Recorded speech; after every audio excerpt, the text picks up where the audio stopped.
अस्सलाम वालेकुम। आज का हमारा टॉपिक है एग्रीमेंट ऑफ प्रोनाउन पे।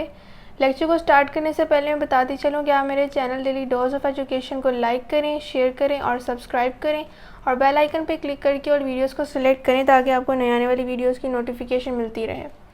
तो आज का हमारा topic again agreement of pronoun पे है। आज हमने 2 रूल्स डिस्कस करने हैं प्रोनाउन के एग्रीमेंट पे सेंटेंस की प्रॉपर कंप्लीशन के लिए। तो रूल नंबर 1 हमारे पास है कि अगर हमारे किसी भी सेंटेंस में प्रोनाउन जो है वन इस्तेमाल हो जाए, ये हमारे पास एक वर्ड है, प्रोनाउन है हमारे पास वन, ये हमारे पास किसी सेंटेंस में इस्तेमाल हो जाए, जो कि जनरली हम किसी सेंटेंस में किसी को पॉइंट आउट करने के लिए जनरल वे में हम जो है किसी सेंटेंस को यूज़ करते हैं, तो हम उसमें वन का इस्तेमाल करते हैं। तो जिस सेंटेंस में प्रोनाउन वन का इस्तेमाल हो रहा हो तो उसके रेफरेंस में जो हम रेफरेंस के तौर पे जब भी हम कोई प्रोनाउन इस्तेमाल करेंगे तो वो भी वन ही होगा। तो ये हमारे पास जो है ये सिंपलेस्ट हमारे पास एक फार्मूला है, इसको हमने जो है वो अप्लाई कर देना है एक सेंटेंस में। हम कुछ सेंटेंसेस डिस्कस करते हैं, मैं इनकरेक्ट लिखूँगी, हम उन्हें करेक्ट करते जाएंगे कि one should do his duty. अब ये हमारे पास सेंटेंस है जो कि वन से शुरू हुआ है।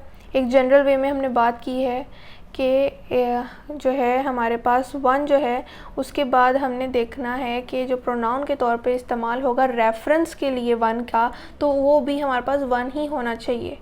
तो यहाँ पर हमारे पास one should do his duty, तो हिज हमारे पास जो प्रोनाउन यहाँ पर इस्तेमाल हो रहा है वो वन नहीं है, हिज इस्तेमाल हो रहा है। तो ये जो है रॉन्ग जो है वो बन जाएगा हमारे पास सेंटेंस, और इसको राइट बनाने के लिए हम यहाँ पर वंस का इजाफा करेंगे। One should do one's duty.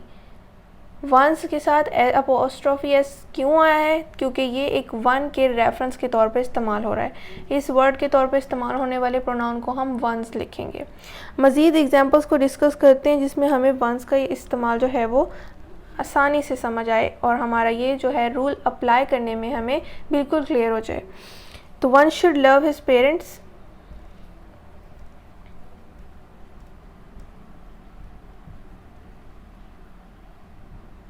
अब यहाँ पर अगेन वही मिस्टेक है कि वन जो है सेंटेंस में इस्तेमाल हो रहा है, तो हमारे पास जो प्रोनाउन होना है इस्तेमाल वो भी वंस होना चाहिए।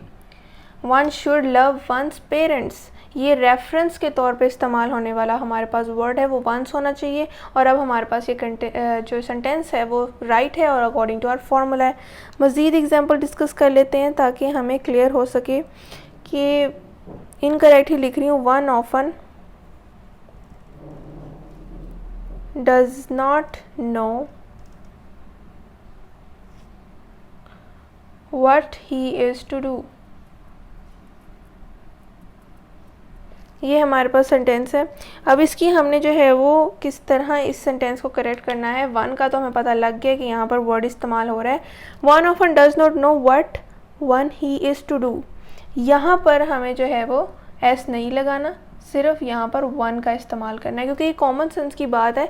यहाँ पर हम ये कैसे कर सकते हैं कि one often does not know what one's is to do, तो यहाँ पर हमारे पास वन आएगा क्योंकि यहाँ पर हम वन जो है जिस भी जनरल वे में हम इसको इस्तेमाल कर रहे हैं हम उसकी किसी चीज़ को जो है वो एक्सप्लेन नहीं कर रहे आगे। पेरेंट्स जो हैं वो वन के थे तो हमने एस लगा दिया। ड्यूटी जो है वो वन पर्सन जो भी है जिसने भी परफॉर्म करनी हो किसी भी में से, कलेक्टिव वे में बात हो रही है या जनरल वे में, तो वो उसकी अपनी ड्यूटी है, इसीलिए एस अपोस्ट्रोफी एस का इस्तेमाल हुआ। लेकिन यहाँ पर जो है वो one often does not know what one is to do, तो यहाँ पर उसकी किसी चीज़ का जिक्र नहीं हो रहा है, इसीलिए हमने अपोस्ट्रोफी एस का इस्तेमाल नहीं करना। लास्ट हम मज़ीद देख लेते हैं एग्जांपल्स को ताकि इस तरह के जो हैं वो स्मॉल क्वेश्चंस जो हैं उनको हम देख सकें और उनकी भी प्रैक्टिस कर सकें। तो लास्ट है हमारे पास one must not forget his duty.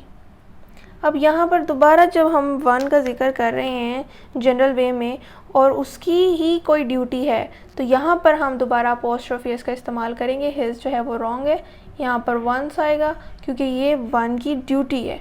जिस भी हम जनरल वे में बात कर रहे हैं कि किसी को भी अपनी ड्यूटी को फॉरगेट नहीं करना चाहिए, अपनी ड्यूटी है इसकी, तो वंस आएगा।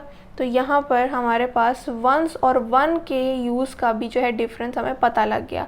इसीलिए मैं एक से ज़्यादा एग्जाम्पल को डिस्कस करती हूँ। आई होप आपको रूल नंबर 1 की समझ आ गई होगी। अब हम रूल नंबर 2 पे चलते हैं। रूल नंबर 2 हमारे पास जो है वो भी बहुत सिंपल है। हमें 3 वर्ड्स जो है हमें एज अ रिलेटिव प्रोनाउंस जो हैं उनको हमने डिस्कस करना है, और उनके इस्तेमाल के बाद हमें इन्हें अप्लाई करना भी आसान हो जाएगा। रिलेटिव प्रोनाउंस जिनमें शामिल है who, which and that. Who हमारे पास जो है नॉर्मली इंसानों के लिए इस्तेमाल होता है, फॉर ह्यूमन बींग्स, और विच हमारे पास जो है वो नॉन लिविंग थिंग्स के लिए इस्तेमाल होता है या जानवरों के लिए इस्तेमाल होता है। और हमारे पास दैट जो है वो इस्तेमाल होता है आमतौर पर हर चीज़ के लिए, यानी कि बेजान और जानदार दोनों चीज़ों के लिए इस्तेमाल वो हो जाता है जनरल वे में। अब हम कुछ एग्जांपल्स देख लेते हैं, क्योंकि हमने सिर्फ इन तीनों रिलेटिव प्रोनाउंस का अप्लाई करने के जो है वे इसको देखना था। अब हम एग्जांपल डिस्कस करते हैं। इनकरेक्ट सेंटेंस जैसे कि हम लिखते आ रहे हैं कि the boy which came late was my friend। अब यहाँ पर द बॉय इस्तेमाल हो रहा है हमारे पास सब्जेक्ट, तो ये हमारे पास एक लिविंग थिंग है, द बॉय एक लड़का। तो उसके बाद हमारे पास जो रिलेटिव प्रोनाउन आना चाहिए था वो हमारे पास हु आना चाहिए था, क्योंकि ये एक ह्यूमन की बात हो रही है और यहाँ पर विच का वर्ड इस्तेमाल हो रहा है, तो ये सेंटेंस इनकरेक्ट हो जाएगा। यहाँ पर हु का वर्ड इस्तेमाल होना चाहिए था as a relative pronoun.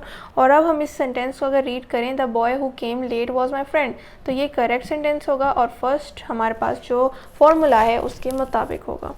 Next हम एग्जाम्पल पे चलते हैं। तो अब हम नॉन लिविंग थिंग की एग्जाम्पल ले लेते हैं कि दिस इज़ द बुक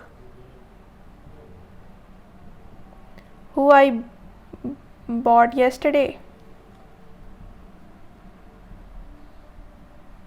अब यहाँ पर द बुक जो है हमारे पास सब्जेक्ट इस्तेमाल हो रही है और हमें पता है कि ये सब्जेक्ट जो है वो नॉन लिविंग है, द बुक।